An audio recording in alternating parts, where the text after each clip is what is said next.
Tersebut merujuk pada hadis Bukhari. Hadis yang diriwayatkan oleh dua syekh yaitu Imam Bukhari dan Imam Muslim. Annahu bahwa sesungguhnya Rasulullah sallallahu alaihi wasallam memberitahukan di ashabihi para sahabat-sahabatnya bicara sama taksir radhiyallahu anhu. Di antaranya disebutkan Najasyi pada waktu fi yaumil ladzi mata fihi.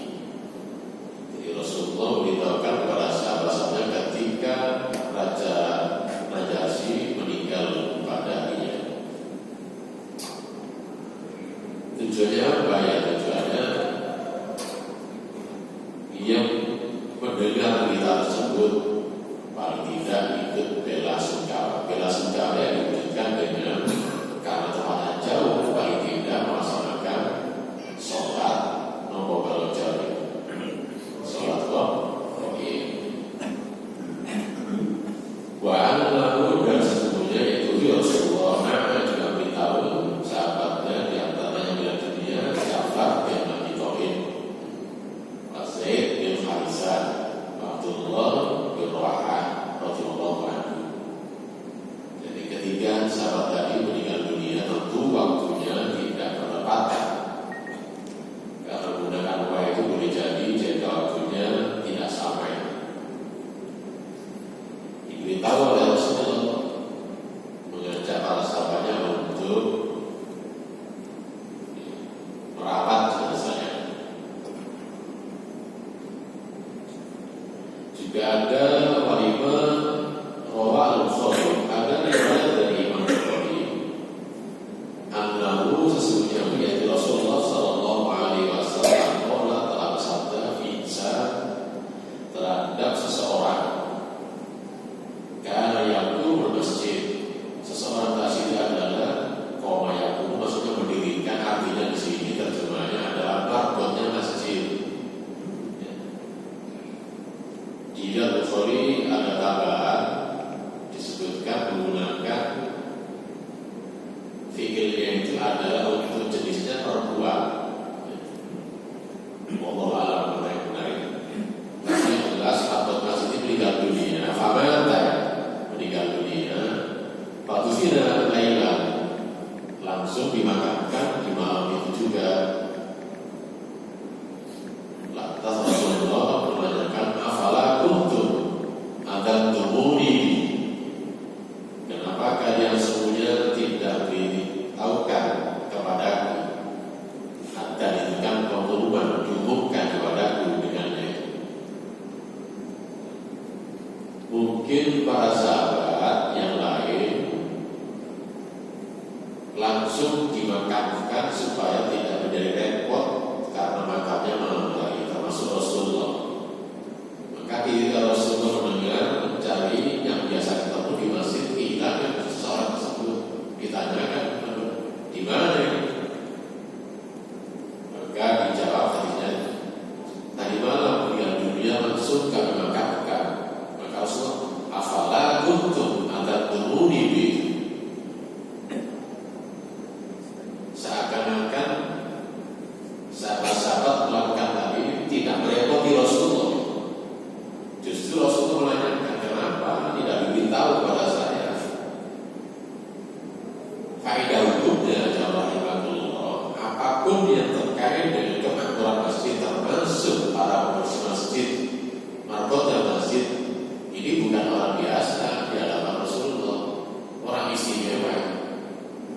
Sampai Rasulullah menanyakan.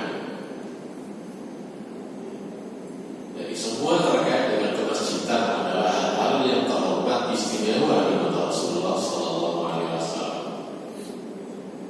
Mungkin sekarang mungkin pandangannya berbeda, tapi seluruh aktivitas yang terlibat di kemasjidan adalah orang-orang terhormat, ya, termasuk bagian yang terkecil di mata orang-orang sekarang. Marbot masjid dianggap hal yang remeh, tapi di mata Rasulullah orang tersebut adalah orang istimewa.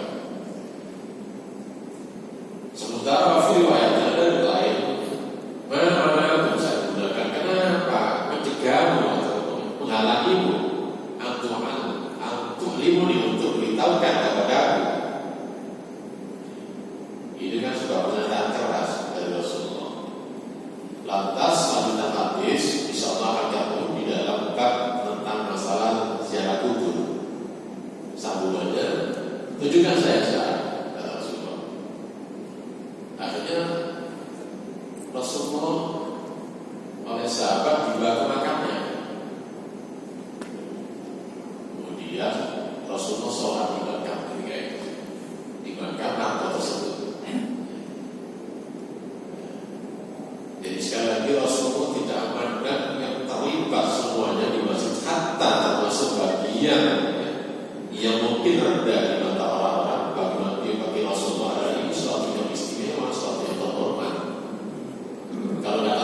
kemudian disolati jenazahnya tidak ada yang satu wahid, bagaimana hukumnya?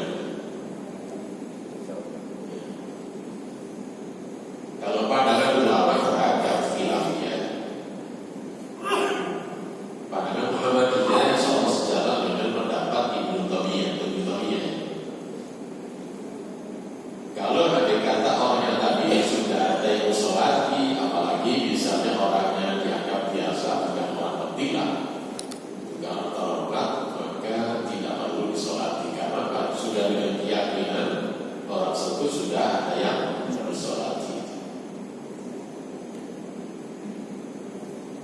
Tapi ada juga yang mengatakan dibolehkan karena yang meninggal orang tertentu, walaupun di sana sudah ada yang sholat, tetap kita dibolehkan untuk sholati. Termasuk tadi disebutkan Raja Kaisar tadi, Inggris.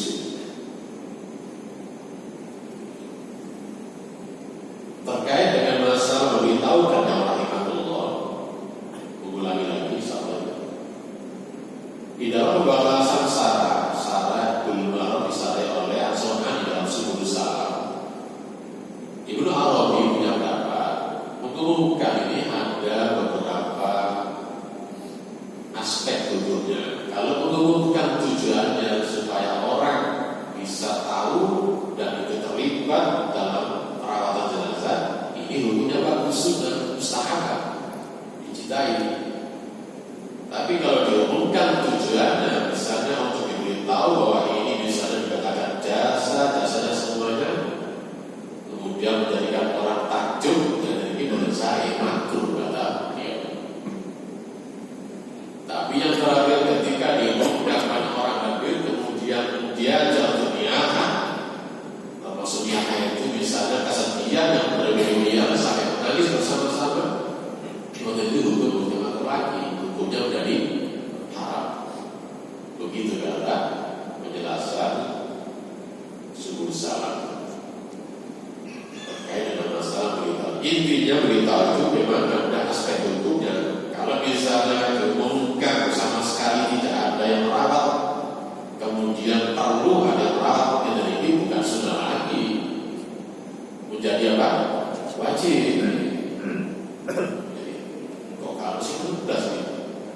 Di rumah, di masjid, di rumah, di WA harus tetap belas saja. Ini wajib ternyata satu orang saja. Buat di masjid sebenarnya ya satu orang saja tidak apa-apa karena fardu kifayah. Baik, itulah untuk ingatkan kita kembali.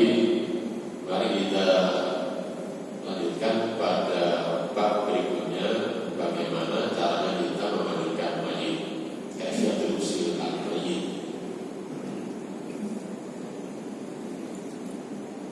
Mungkin barangkali ada undang-undang yang perlu ditanyakan dengan keterangan singkat tadi sebelum kita melanjutkan bab memandikan jenazah mayit. Silakan. Sudah cukup. Lanjut kita apabila kalian punya kemauan mengendaki, maksudnya ya kaitannya dengan terlibat kematian, memandikan memandikan mayit, fabda'u awalilah atau mulailah memandikan ini pada anggota kanan dari anggota tubuh si mayit, wa majil wudu, dan tempat-tempat wudunya. Pemahaman yang bisa kita pahami dalam rahimahullah bahwa Muhammadiyah membutuhkan itu tidak ada. Mayit setelah dimandikan kemudian dicucikan atau diwudu itu tidak ada pada Muhammadiyah. Yang ada adalah disuruh mandikan. Mandi ada dua kemungkinan pelaksanaannya. Kalau misalnya kita tidak sempat misalnya menyiram dari kanannya, maka usahakan nyiramilah dari anggota wudu. Kalau anggota wudu ya identik dengan kanan kan. Kalau kita diperintahkan wudu kan semua anggota wudu yang kanan kita siram lebih jauh. Ibu pertanyaan dari rahimahullah, apa apakah orang yang misalnya ketika dia misalnya janabah perlu mandi janabah, apa cukup mandi jenazah? Kalau lupa dengan ini kan tidak ada persoalan barangnya. Yang meninggal dan rahimahullah dan ada terjadi yang Rasulullah juga ada. Hanya kejadian ketika itu ada gugur sebagai syuhada, habis kumpul suami istri belum sempat mandi gugur sebagai syuhada.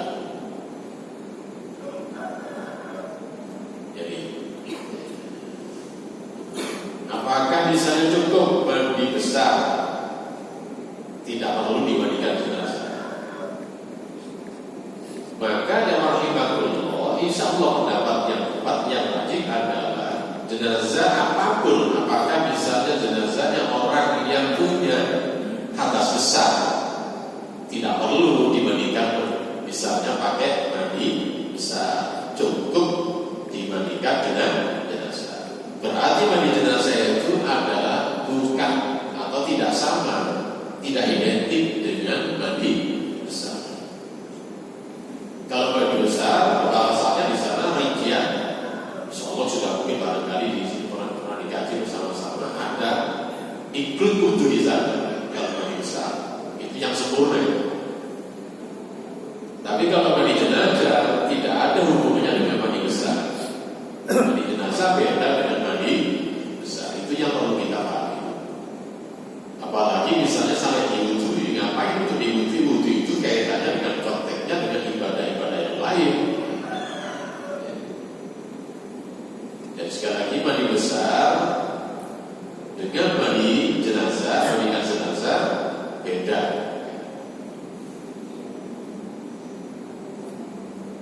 Dalilnya yang ada keterangan dalil hadis Umayyah Qalat mengatakan qala Rasulullah sallallahu alaihi wasallam, Rasulullah bersabda fi dalam atau pada usia ibnati memandikan putri perempuan, putri yang perempuan yang perempuannya putri perempuan Rasulullah. Siapa namanya? Putri Rasulullah yang meninggal dulu sebelum Rasulullah adalah yang sudah terkenal dalam sejarah, istrinya sahabat Utsman bin Affan. Siapa namanya? Namanya siapa? Ruqayyah. Itu yang meninggal dulu daripada Rasulullah. Baru kemudian 6 bulan setelah Rasulullah wafat, ada mengatakan 8 bulan disusul dengan istri Rasulullah yang perempuan, suaminya Ali radhiyallahu anhu. Siti Fatih Ruqayyah ini meninggal dunia. Ada yang sudah mengatakan usianya ketika mencapai belum sampai 25 tahun, sekitar 22 tahun, ada mengatakan 23 tahun. Meninggal dunia usia masih muda. Diceritakan kemudian di sini cara menikahnya Rasulullah gak cawe-cawe langsung terlibat, walaupun istrinya apa menyebutnya sendiri. Rasulullah di sini perintahnya kepada perempuan ini, idahnya itu mandikan mulailah dia dari anggota kanannya. Wajib wudhu dari tempat wudhu bid'ah darinya. Hadisnya Rasulullah dan Muslim.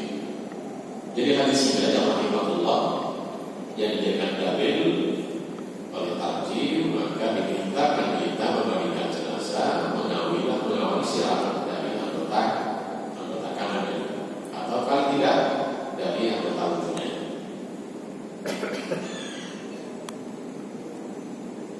Berita berikutnya Rasul memandikan dengan bilangan ganjil mitron. Mitron adalah tidak genap, kasar, salasa, tiga dengan bilangan tidak genap, kasar, atau khamsah atau 5.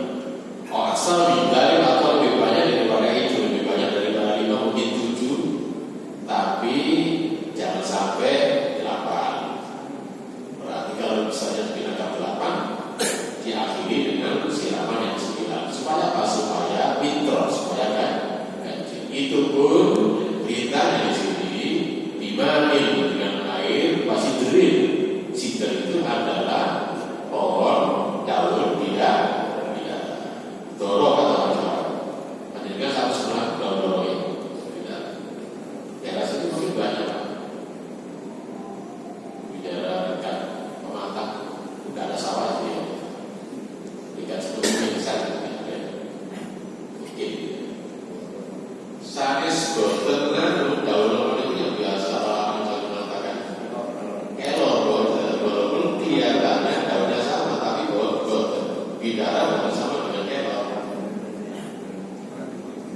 Semua pembidara yang tumbuh yang kami lihat, bahkan juga di Arab Saudi rata-rata punya duri. Rata-rata durinya yang ada sedikit atau banyak, rata-rata pembidara itu punya duri. Cinta. Ya ini bisa kan? Karena itu termasuk bagian tuntunan cara kita memandikan jenazah. Kalau tidak ada bagaimana dia diadakan? Oh sekarang saya banyak pengusaha-pengusaha yang sudah produksi sabun yang terbuat dari daun bidara, enak, lebih praktis. Kalau Ustaz Andrea itu saya punya maderan bidara.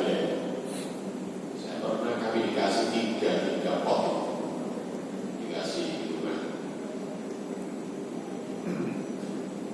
Gampang tubuhnya dari bidara, pot saja. Wajah dan dari kata filosofi akhirah, para siraman yang terakhir kafur dengan kabur. Kalau saya ambil dulu atau sesuatu yang darinya, ya dari kabur bagus.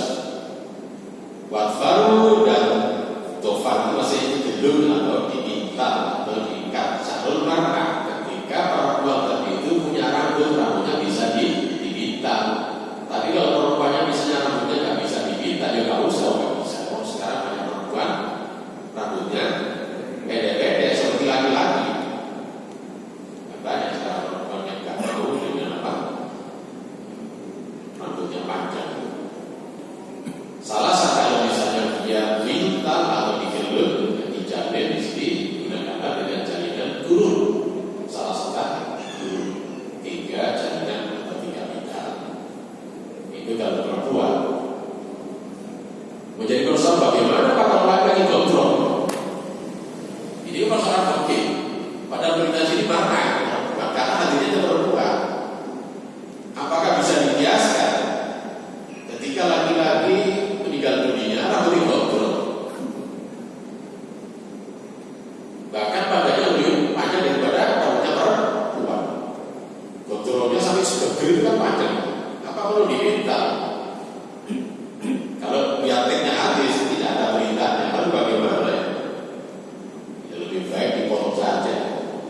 Tidak apa-apa kan untuk ada larangnya, supaya tidak menimbulkan hal-hal yang berkaitan dengan masalah ini hal yang perlu diminta. Kalau saya sudah cukup dibiarkan saja atau mungkin di apa ya? Tidak sebagaimana diperlakukan jenazah perempuan yang punya rambutnya panjang. Memang banyak hal yang kadang-kadang zaman sekarang itu yang berbeda dengan orang salah orang dulu. Si lanang rambut itu was dan si ketok rambut pendek.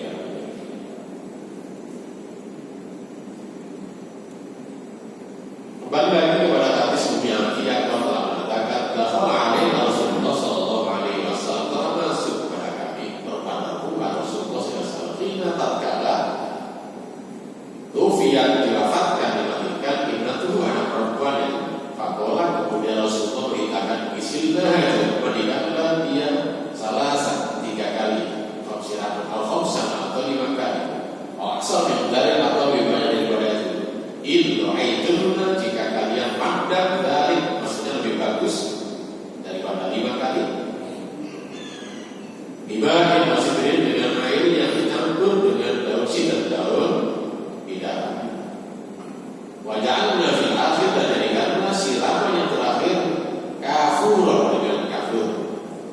Kalau saya atau sesuatu dengan kafur, maksudnya kalau adanya kafurnya mungkin sedikit tetap gunakanlah kafur itu pada siraman yang terakhir. Lalu bagaimana cara kita mencampur kafur dengan air? Rata-rata kalau kita mati, kita perhatikan kita yang selama ini dilakukan di sini yang orang rutin. Kafur bahasanya rata-rata kalau direbuskan tidak digerus, digerus. Kalau digerus berarti campur dengan air. Ini punya nanti kesannya seakan-akan nanti air membilas terakhir itu adalah tidak ada. Wujudnya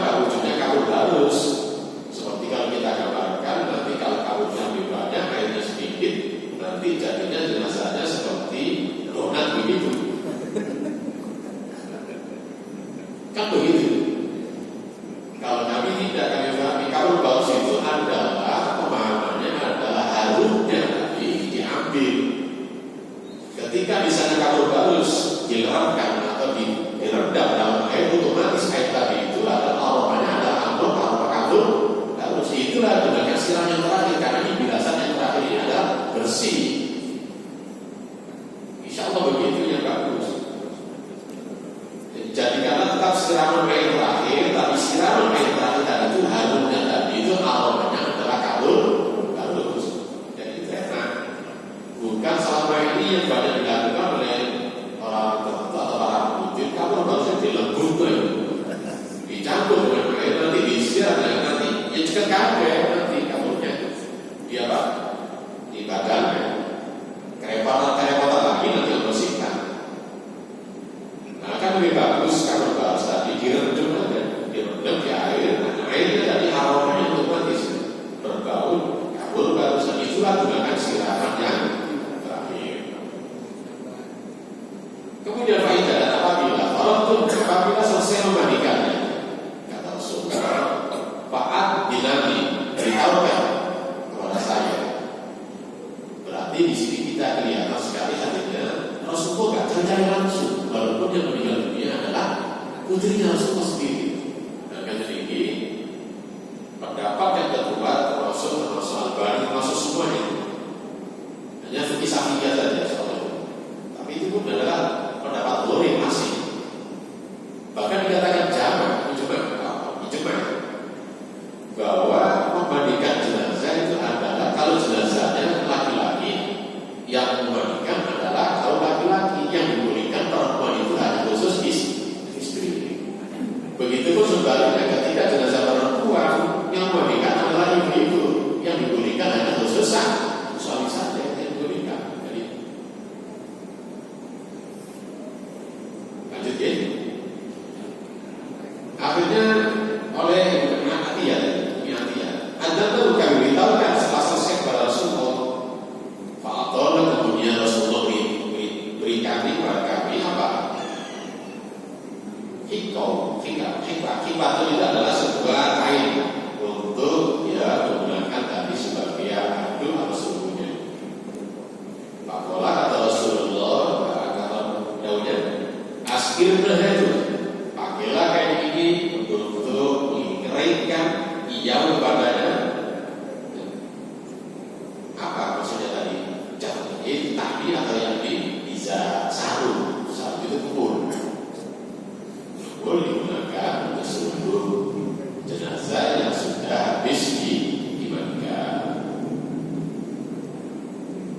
Nanti cara mandikan lebih rinci lagi. Jangan sampai kita, walaupun di sini tidak ada dalam tuntunan APT, tiba-tiba mayat diusung ke tempat yang sudah disiapkan langsung dimandikan. Jangan. Ini ada persoalan-persoalan tersendiri terkait dengan kebiasaan yang lazim di masyarakat kita. Kalau tidak hati-hati, tidak cermat, apalagi seorang tadi itu misalnya sakitnya lama, tiba-tiba yang habis dimandikan, diusung, kemudian dikafani, itu bes apanya itu? Belakangnya, tubuhnya. Ini berarti tidak cermat, tidak hati-hati. Maka sebelum mandikan, usahakan dulu ya, di bagian ini, bagian atasnya tadi diangkat agak tinggi, kemudian perutnya itu dia apa? Diberat-berat. Supaya apa? Supaya isi perutnya itu bisa keluar tuntas. Biasanya begitu. Jenazah itu biasanya kalau bisa itu pasti keluar. Kecuali misalnya kalau lama makan yang dimakan cuma air. Maka apa air infus tidak air. Perutnya kosong sama sekali. Tapi itu pun kalau misalnya dia punya penyakit berat, biasanya itu keluar. Penyakit liver atau penyakit apa keluar. Walaupun tidak keluar kotoran, tapi keluar apa biasanya darah. Jadi sebelum dimandikan itu dulu diusahakan. Perutnya tadi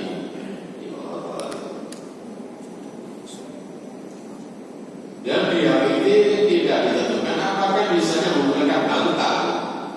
Tidak ada. Ini termasuk ada, tergantung